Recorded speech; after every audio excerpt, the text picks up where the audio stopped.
사도신경의 8번째 고백인 성령을 믿사오며 오늘 우리가 살펴보는 말씀입니다.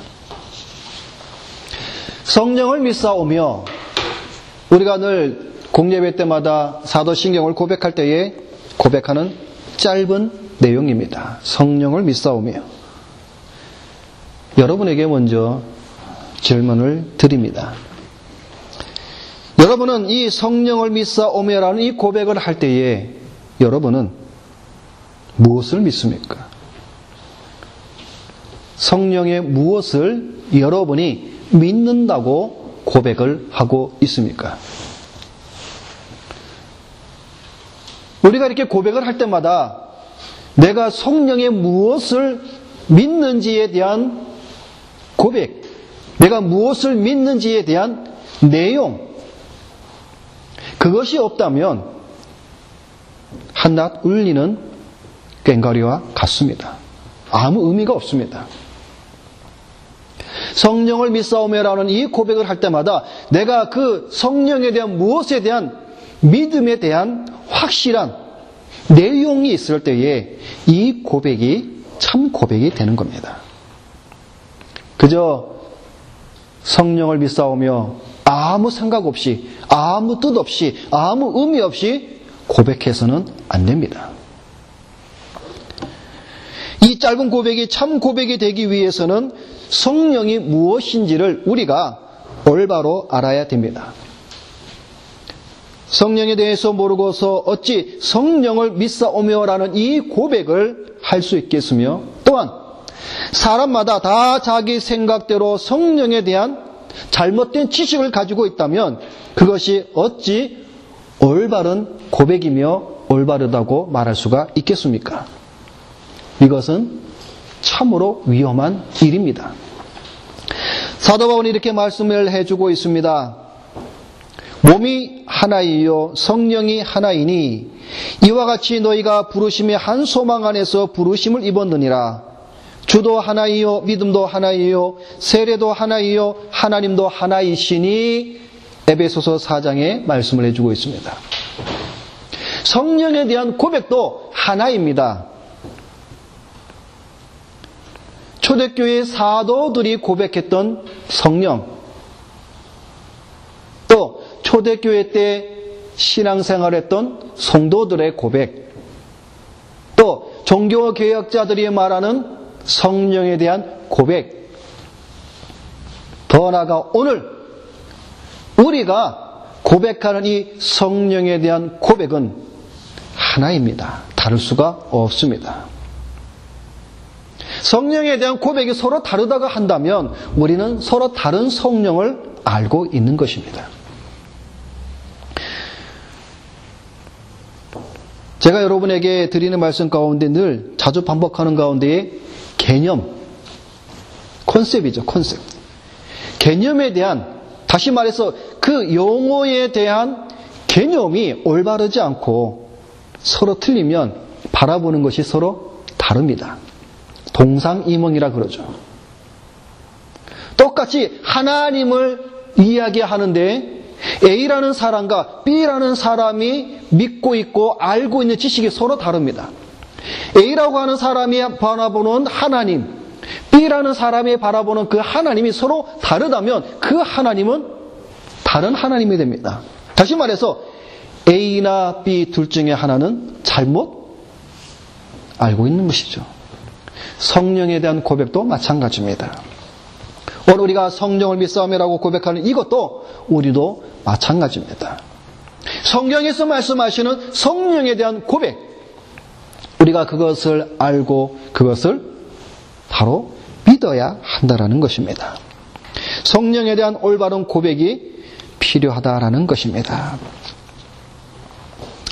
성령에 대해서 우리가 무엇을 믿습니까? 무엇을 믿어야 합니까? 우리 개혁자들은 우리에게 이렇게 가르쳐주고 있습니다. 하이델베르그 요리문답에는 이렇게 우리에게 가르쳐주고 있습니다. 첫째, 성부, 성자와 함께 성령도 영원한 하나님이십니다. 둘째, 성령께서는 나로 하여금 참 믿음을 통하여 그리스도와 하나 되어 그의 모든 축복에 동참하게 하시며 나를 위로하시고 영원히 함께 계시기 위하여 개인적으로 내게 임하신 것입니다. 다시 말해서 성령은 하나님이라는 사실입니다. 여러분, 우리가 잊지 말아야 될 것은 성령은 하나님이십니다. 우리가 이것을 잃어버리면 안 됩니다. 그런데 안타깝게도 오늘날 많은 사람들이 성령은 하나님이라는 사실을 망각합니다. 단지 성령하면 은사, 성령하면 열매, 성령하면 어떤 파워, 성령하면 어떤 기적, 이것으로 포장을 해버리고 맙니다. 그러다 보니까 성령은 하나님이신데 그 하나님에 대한 본질에 대한 우리가 생각은 하지 아니하고 그 하나님께서 역사하시는 거기에 따라오는 부차적인 것들이 성령의 본질인 줄 알고 많은 사람들이 알고 있다는 사실이죠. 성령은 하나님입니다. 그것을 우리 개혁자들은 우리에게 분명히 가르쳐주고 있습니다. 성령은 하나님, 영원하신 하나님, 삼위일체 하나님 가운데 제3위이신 성령 하나님이라는 사실을 우리가 분명히 믿으며 고백해야 됩니다. 그래서 우리 3대 개혁주의 일제 신적 가운데 또 하나의 벨직신앙 고백에서도 우리에게 이렇게 가르쳐주고 있습니다. 성령은 참되시며 영원한 하나님이시다. 또한 우리는 성령이 영원 전부터 성부와 성자에게서 나오신 분임을 믿고 고백하는 바이다. 따라서 성령은 만들어지거나 창조함을 받은 것이나 생겨난 것이 아니요 오직 성부와 성자로부터 나오신 것임을 믿는다. 순서에 있어서 성령은 성삼위일체의 제3위에 해당되며 성부와 성자와 더불어 동일한 본질과 위엄과 영광을 가지신 분이시며 따라서 성경이 우리에게 교훈해 주는 대로 참되시며 영원한 하나님이시다.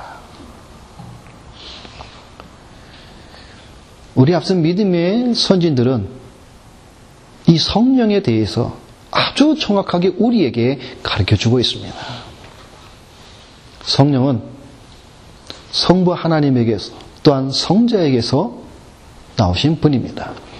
물론 우리가 기독교 역사를 보면 이 성령의 나오심에 대해서 동방교회와 서방교회가 서로 나눠지게 되는 그러한 역사적인 사건도 있지만 그럼에도 불구하고 우리가 분명한 사실은 성령은 제3위 하나님의 가운데 제3위 하나님이시라는 사실입니다.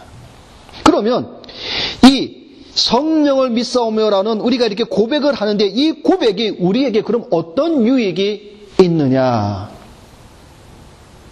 우리 앞선 믿음의 개혁자들은 아주 친절하게 이것도 우리에게 이렇게 가르쳐주고 있습니다. 성령을 믿사오며라는 이 고백이 우리에게 어떤 유익이 있는가 하면 하나님 아버지께서 예수 그리스도 안에서 우리를 대속해 주시고 구원해 주신 것과 마찬가지로 성부 하나님의 성령을 통해서 우리로 하여금 이 속죄와 구원에 참여하도록 만들어 주신다는 것을 알게 됩니다. 다시 말해서 예수 그리스도의 피가 우리를 깨끗해 주기 때문에 성령 하나님께서는 이 피를, 그리스도의 피를 우리의 양심에 뿌려 주셔서 우리의 양심이 깨끗하게 되도록 해 주신다는 사실입니다.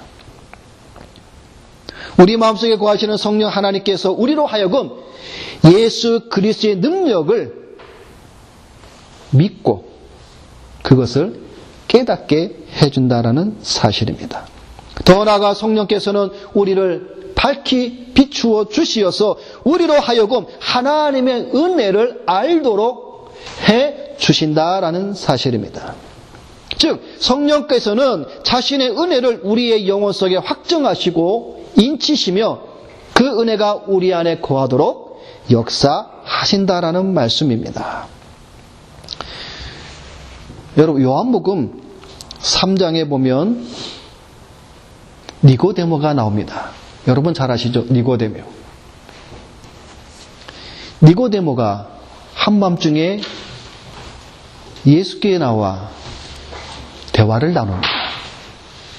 요한복음 3장은 우리의 신앙에 있어서 아주 중요한 born again, 거듭남, 중생에 대한 아주 중요한 말씀을 해주고 있는 그러한 장입니다. 니고데모와 예수님께서 대화하는 가운데에 거듭남에 대해서, 위로부터 남에 대해서 대화를 할 때에 니고데모가 깨닫지 못합니다.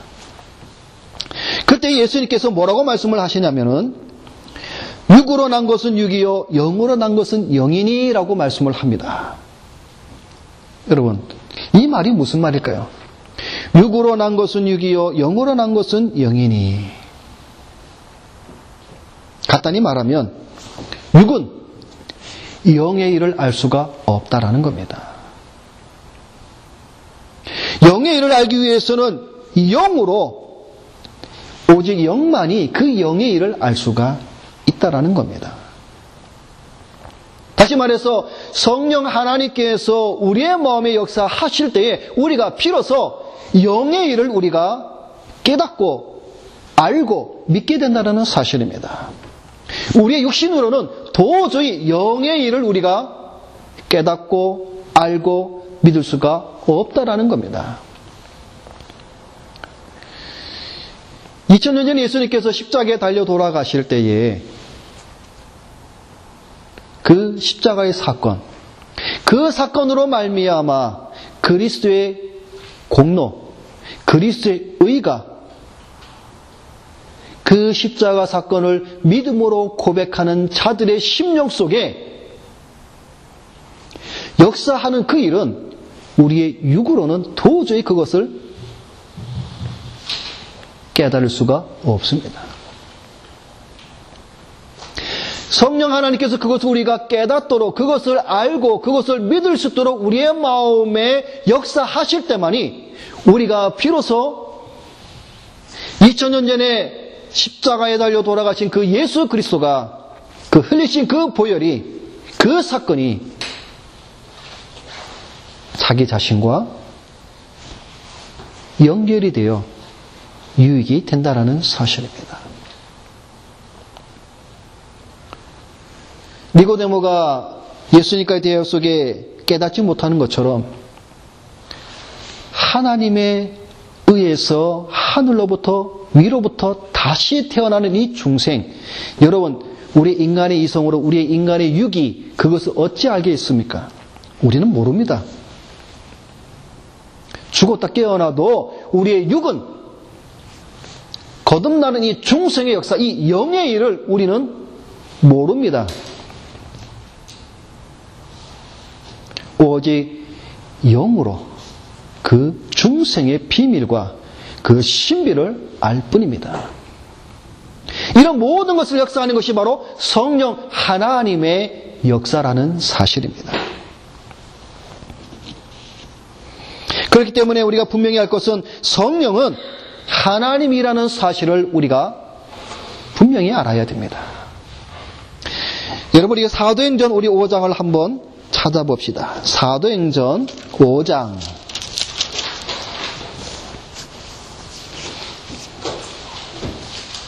신약성경 193페이지.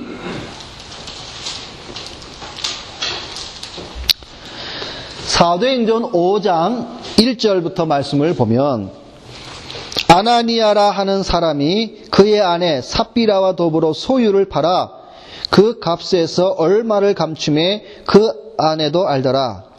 얼마만 가져다가 사도들의 발 앞에 두니 베드로가 이르되, 아나니아야, 어찌하여 사탄이 내 마음에 가득하여 내가 성령을 속이고 땅값 얼마를 감추었느냐. 그죠? 자, 아나니아와 삽비라는 사람이 하나님의 은혜를 받아서 자기의 소유를 팔아서 그 판 소유를 하나님께, 제자들에게 갖다 드리는 과정에 욕심이 생겼어요. 자기 소유를 다 팔아서 갖다가 바치려니까 그 너무나 아까운 겁니다. 그래서 얼마를 숨기고 베드로 앞에 가서 베드로요, 이것이 내 소유를 파는 모든 것입니다라고 드립니다. 그때의 베드로가 하는 말이죠. 네가 어떻게 성령을 속이냐. 자, 근데 그 다음 4절에 보면 땅이 그대로 있을 때에는 내 땅이 아니며 판 후에도 내 마음대로 할 수가 없더냐. 어찌하여 이 일을 내 마음에 두었느냐. 사람에게 거짓말한 것이 아니요 하나님께로다. 성령을 속인 것을 곧 하나님께 속인 것이다라고 말씀을 해주고 있습니다.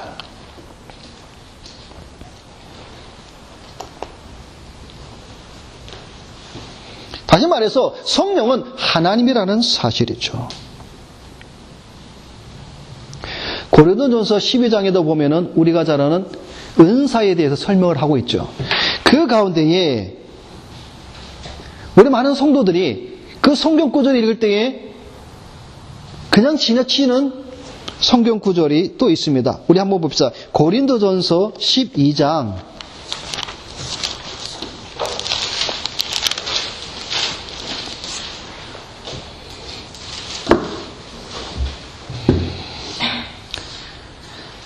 자, 고린도전서 12장 4절부터 6절만 보겠습니다. 4절부터 6절까지 보면 은사는 여러 가지나 성령은 같고 직분은 여러 가지나 주는 같으며 또 사역은 여러 가지나 모든 것을 사랑 가운데서 이루시는 하나님은 같으니.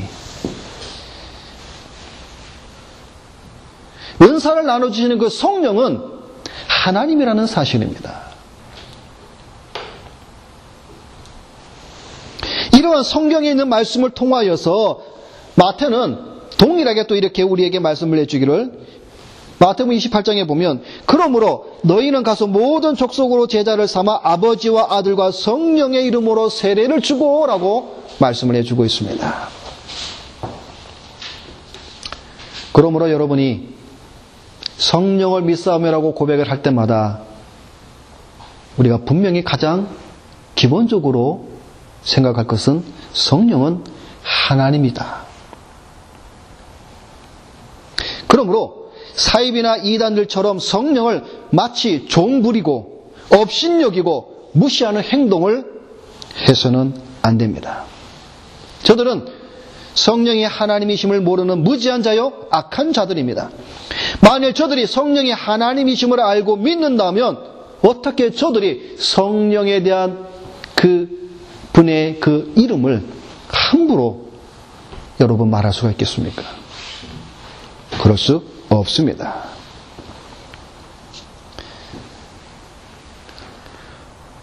한국에 나름대로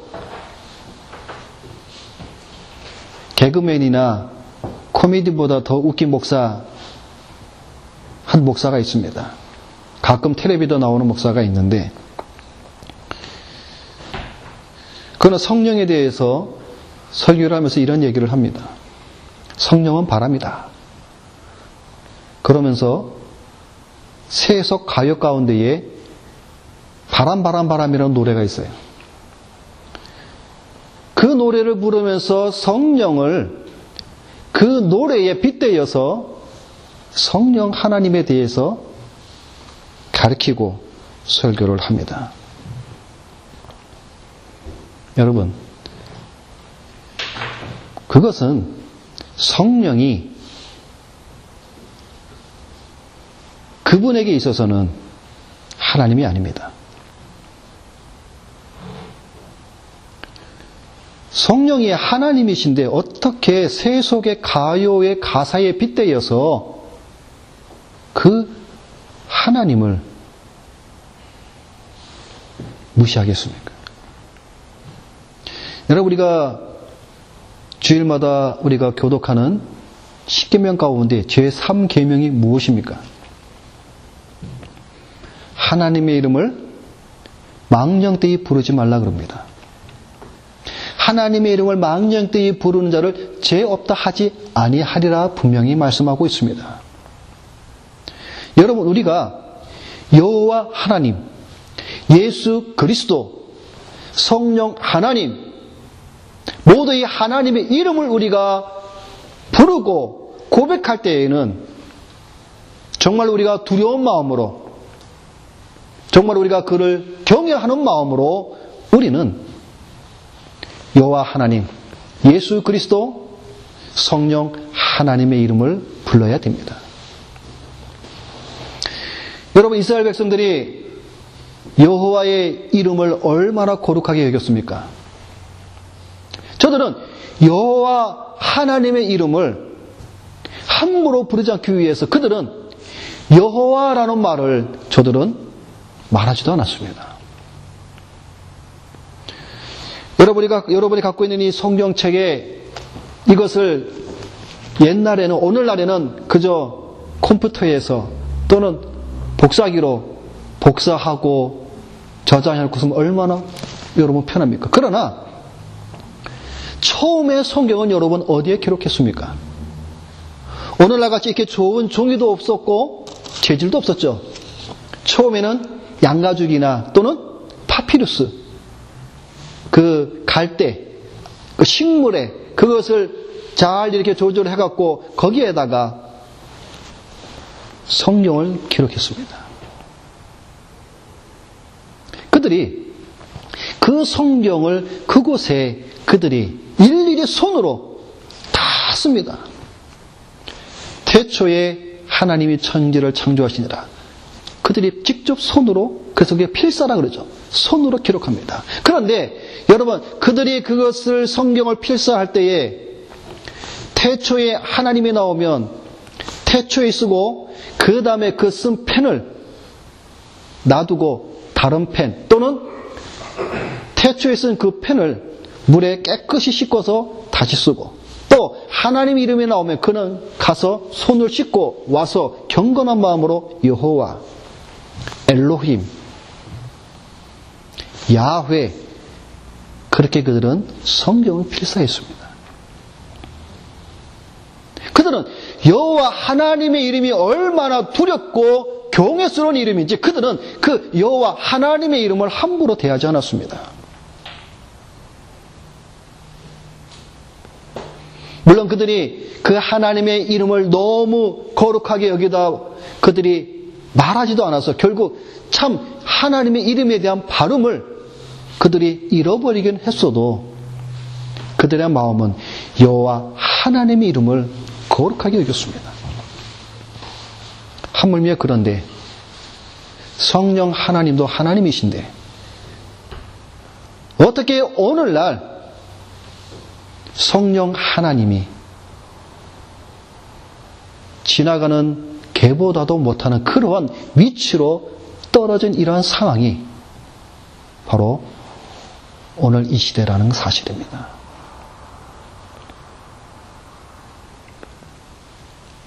부흥집회나 기도원에 가면 성령을 받아라. 그들이 말하는 성령을 받아라는 것은 자기가 주인입니다. 내가 성령을 줄 수도 있고 안 줄 수도 있고, 성령 그저 어느 한 물건처럼 여기는 그러한 상황이 얼마나 우리 주변에 많이 있습니까? 우리가 참으로 하나님의 자녀이고 참으로 하나님의 언약의 백성들이라면 성령 하나님에 대한 우리의 생각이 이제는 바뀌어야 됩니다. 사실 여러분, 오늘날 우리가 목회자들이, 신학자들이 가장 어렵게 생각하는 학문 중에 하나가 뭐냐면 바로 성령론입니다. 신론, 하나님에 대해서, 예수 그리스도에 대해서, 우리 인간에 대해서, 죄에 대해서, 구원에 대해서, 이런 것들은 오늘날 신학자나 목회자들이 하나님의 은혜로 말미암아 정말로 많은 정보와 많은 참된 지식을 가지고 있습니다. 그런데 성령 하나님에 대해서는 아직도 목회자나 신학자들이 그 성령 하나님에 대해서는 많이 알지는 못합니다. 지금 제일 많이 연구하고 공부하고 구하는 것이 바로 성령입니다. 그런데 오늘날까지 성령에 대해서 가장 그래도 성경적으로 우리에게 잘 가르쳐주고 있는 사람, 두 사람이 있는데 하나는 조나단 에드워즈가 있고 또 하나는 칼빈입니다. 그래서 조나단 에드워즈와 칼빈을 능가하는 성령에 대해서 가르치는 자들이 아직 없습니다. 그래서 기독교 강요 상권에 보면 성령에 대해서 말씀을 해주고 있는데 그 성령에 대해서 오늘 많은 신학자들이 그 칼빈의 그 성령의 가르침에 많이들 연구하고 있는 이유 중에 하나가 바로 그런 이유가 바로 거기에 있는 겁니다.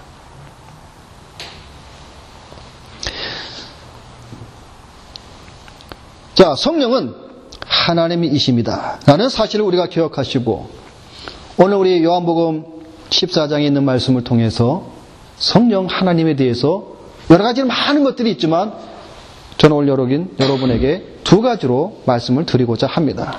하나는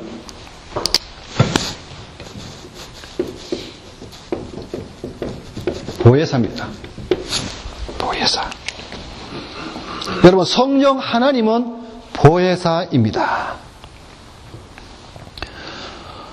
요한복음 14장 26절에도 보면 보혜사 곧 아버지께서 내 이름으로 보내실 성령 그가 너희에게 모든 것을 가르치시고 내가 너희에게 말한 모든 것을 생각나게 하시리라. 아버지께서 내 이름으로 보내실 성령 그가 바로 보혜사다라는 겁니다. 요한복음 15장에도 내가 아버지께로서 너희에게 보낼 보혜사 곧 아버지께로서 나오시는 진리의 성령이 오실 때에 그가 나를 증거하실 것이라. 보혜사입니다. 예수님께서 제자들에게 하신 약속들 가운데 가장 아름답고 가장 축복된 약속이 바로 보혜사를 주시겠다라는 이 약속입니다. 보혜사라는 말은 오직 그리스도의 가르침 속에서 사용되었는데 이 보혜사라는 말 이것은 우리가 두 가지의 의미로 우리가 생각을 할 수가 있습니다. 첫째는 보혜사는 첫째는 두 가지 의미로 첫째는 위로자입니다. 또 한 가지는 대언자입니다. 자, 그래서 우리가 영어 성경을 보면 이 보혜사, 성령을 영어 성경들마다 다르게 설명을 하고 있는데 위로자라는 말 속에 컴포터라고 번역을 한 영어 성경이 있습니다. 이 위로자라는 말은 어떤 뜻이냐면은 강하게 한다, 담대하게 하다라는 뜻입니다. 다시 말해서 보혜사 성령 하나님은 위로자로서 성도들로 하여금 강하게 하며 담대하게 한다라는 사실입니다. 그래서 사도 바울이 로마서 8장 37절에 모든 일에 우리를 사랑하시는 이로 말미암아 우리가 넉넉히 이기느니라 라고 말씀하신 것처럼 보혜사 성령을 받은 하나님의 자녀들은 위로자 되시는 하나님께서 강하게 하시고 담대하게 하시는 그 성령 하나님께서 성도들을 붙들고 계시기에 넉넉히 이긴다라는 사실입니다. 여러분이 사망이 움침한 골짜기를 갈지라도 두려워하지 않는 것은 바로 이 위로의 성령, 보혜사 성령 하나님께서 함께 하시기 때문입니다.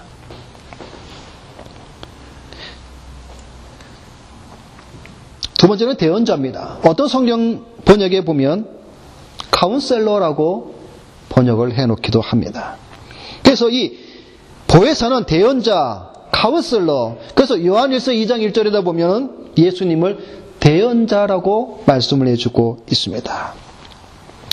그럼 이 대언자라는 말의 원어의 뜻을 보면 두 가지 의미가 합성이 되어 있습니다. 어떤 말인가 하면 뭐뭐와 나란히라는 말과 부름을 받은 이 두 말의 합성입니다. 다시 말하면 우리와 나란히 서서 우리를 돕기 위하여 부름을 받은 자, 곧 성령은 우리를 돕기 위하여 우리와 나란히 서서 변호해 주시는 분이다라는 사실입니다. 자, 그러니까 사도 바울은 좀 더 우리에게 이것을 디테일하게 설명을 해주기를 로마서 8장 26절 27절에 보면 이와 같이 성령도 우리 연약함을 도우시나니 우리가 마땅히 빌 바를 알지 못하나 오직 성령이 말할 수 없는 탄식으로 우리를 위하여 친히 간구하시느니라. 마음을 감찰하시는 이가 성령의 생각을 아시나니 이는 성령이 하나님의 뜻대로 성도를 위하여 간구하심이니라 말씀을 해주고 있습니다. 자, 그러니까 여러분이 우리가 성령을 믿사오며라고 고백을 할 때 우리가 항상 생각할 것이 뭐냐고요? 성령은 하나님이신데 그 성령 하나님은 어떤 분이시냐? 보혜사다라는 겁니다. 그 보혜사라는 말 안에 위로자요, 대언자라는 말이 들어있다는 것을 우리가 생각을 할 때에 여러분, 우리가 넉넉히 이기며 때때로 우리가 하나님 앞에 빌 바를 알지 못할 때 성령께서 친히 내 편에 서서 내가 하나님께 빌 바를 알지 못할 때에 하나님께서 그 성령 하나님께서 나의 대언자가 되어 주시어서 나 대신에 하나님께 간구하시는 분이다라는 사실입니다. 여러분, 이 얼마나 은혜가 되는 말씀입니까?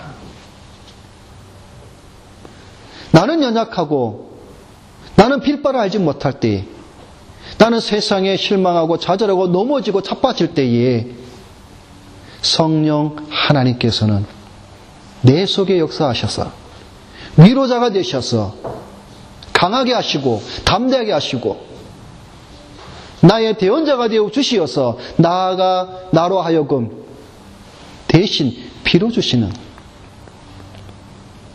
그분이 바로 성령 하나님이시라는 사실입니다. 그분이 우리를 붙들고 있다라는 사실입니다. 마지막으로 성령은 두 번째로 진리의 영이다라고 말씀을 해주고 있습니다.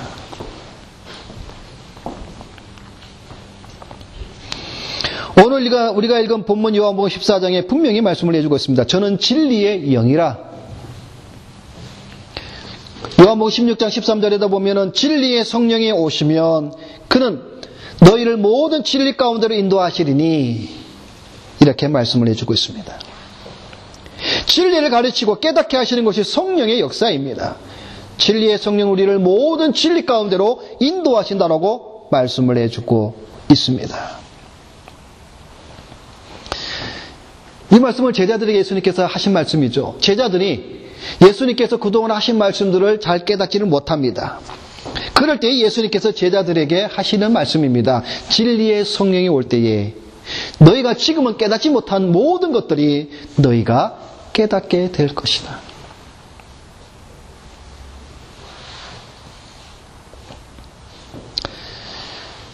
그래서 우리가 성령의 은혜를 성령 하나님께서 함께 하실 때 우리는 진리를 알게 됩니다. 화요일날 성경 공부를 통해서 여러분이 잠깐 말씀을 드린 것처럼 성령 세례와 성령 충만을 우리가 분명히 잘 구별해야 된다 그랬죠.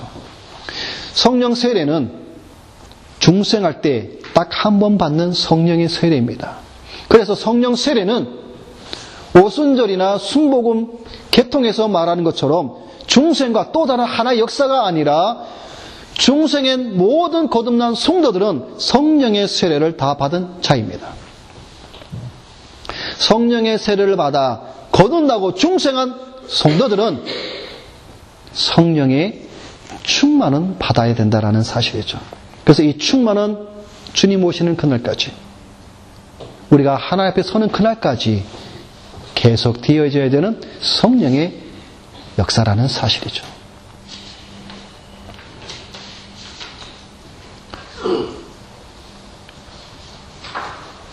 우리가 마지막으로 우리 고린도전서 2장을 찾아봅니다.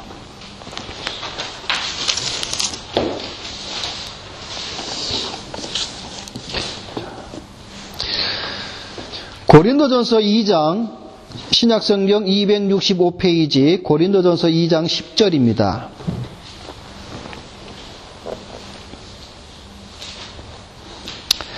자, 고린도전서 2장 10절부터 말씀을 보면, 오직 하나님이 성령으로 이것을 우리에게 보이셨으니 성령은 모든 것 곧 하나님의 깊은 것까지도 통달하시느니라. 사람의 일을 사람의 속에 있는 영 외에 누가 알리요? 이와 같이 하나님의 일도 하나님의 영 외에는 아무도 알지 못하느니라.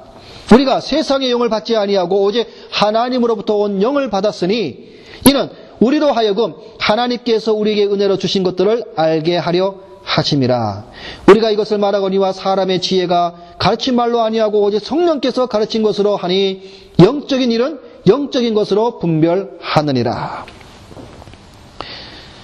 우리가 세상에서 학문을 배워서 우리가 아는 것이 아니라 하나님께로부터 온, 하나님께서 보내신 그 영, 그게 바로 성령이죠. 그 성령 하나님을 받은 자들은 하나님의 깊은 것까지라도 통달한다라고 말씀해 주고 있습니다. 그 하나님의 깊은 것이 뭡니까? 바로 진리입니다. 그 진리를 성령으로 조명을 받아 그 진리를 깨닫게 된다라는 겁니다. 여러분, 우리나라에서 제일 유명한 대학이 서울대학이죠. 세계적으로 유명한 대학이 어디입니까? 하버드죠. 영국에서 유명한 대학이 어디입니까? 옥스퍼드나 캠브리지죠. 이런 대학을 나온 사람, 박사가 하나님을 모르는 그런 사람들이 성경을 읽는다고 그 성경을 깨닫습니까?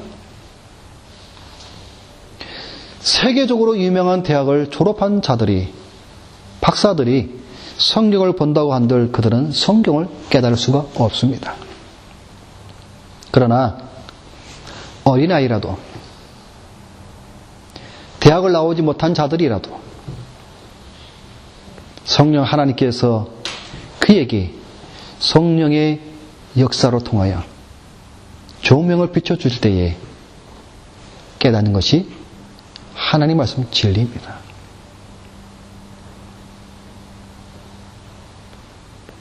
세상에서 가르치는 학문으로 깨닫지 못한다고 말씀해 주고 있습니다. 오직 영적인은 영적으로 분별하나니 성경은 하나님의 감동으로 쓰여진 책이 성경이라 그랬습니다. 하나님의 감동, 즉 성령으로 말미암아 기록된 이 성경이 누가 가르쳐 줄 때에 올바로 해석할 수가 있겠습니까? 세상의 박사들이 아닙니다. 바로 성령 하나님께서 가르쳐 줄 때만이 이 성경을 우리가 바로 알 수가 있다라는 사실입니다. 그분이 바로 진리의 영이라는 사실이죠. 말씀을 맺겠습니다. 성령은 하나님이십니다. 무지한 자들로 말미암아 멀어진 제3위이신 하나님의 자리에 성령 하나님을 제자리에 우리가 되돌려 놓아야 합니다. 성령은 우리를 깨끗게 하여 그의 역사를 통하여 우리를 진리로 인도하십니다. 성령 없이는 우리는 영원한 하나님의 원수이며 성자 예수 그리스도를 알지 못합니다. 그래서 사도 바울은 고린도전서 12장에 그러므로 내가 너에게 알게 하노니 하나님의 영으로 말하는 자는 누구든지 예수를 저주할 자라 하지 않고 또 성령으로 아니하고는 누구든지 예수를 주시라 할 수 없느니라. 성령을 믿사오며 여러분 이 고백을 할 때마다 여러분 늘 생각하시기를 바랍니다. 성령을 믿사오며라고 고백을 할 때에 성령은 하나님이시며 그 성령 하나님은 위로자요 보혜사이신데 위로자요 대언자이며 또한 진리의 영이기에 그 성령 하나님을 내가 믿습니다라고 고백하는 겁니다. 성령에 대한 바른 고백으로 성령 하나님께서 주시는 참 은혜와 열매가 여러분의 삶 속에 충만히 나타나기를 주님의 이름으로 축원합니다. 기도하겠습니다.